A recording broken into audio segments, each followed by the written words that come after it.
बिस्मिल्लाहिर्रहमानिर्रहीम। हर नाकामी के बाद कामयाबी हासिल होती है।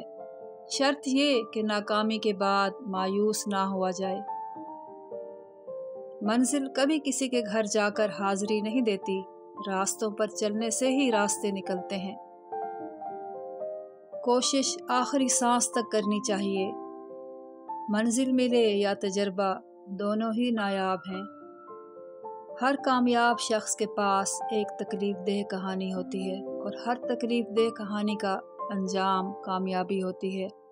इसलिए तकलीफ को बर्दाश्त करने की आदत डालो और कामयाबी के लिए तैयार हो जाओ। किसी के सोचने से तुम्हारी ज़िंदगी नहीं बदलेगी, तुम्हारे सोचने से तुम्हारी ज़िंदगी बदलेगी। कामयाबी की पहली सीढ़ी कोशिश है। कोशिश से गलती, गलती से सबक, सबक से तजर्बा और तजर्बे से कामयाबी हासिल होती है। मकसद जितना बड़ा होगा, कामयाबी भी उतनी ही बड़ी होगी।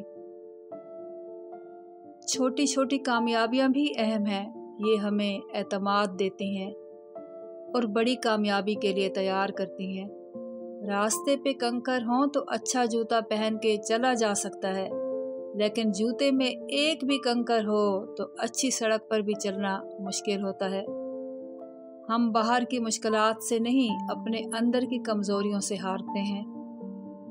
इल्म बग़ैर अमल के जुनून और दीवानगी है और अमल बग़ैर इल्म के कुछ नहीं। कामयाबी हमेशा नाकामियों के बाद आती है। इस दुनिया में फतह सिर्फ उसी के लिए है जो शिकस्त को मान लेने का हौसला रखता है। हार और जीत तो अपने अंदर होती है। मान जाओ तो हार है, ठान लो तो जीत है। जब तुम हिम्मत हारने लगो तो सोचना तुमने शुरू किस वजह से किया था। आम लोगों की ख्वाहिशात और उम्मीदें होती हैं, कामयाब लोगों के मकसद और मंसूबे होते हैं।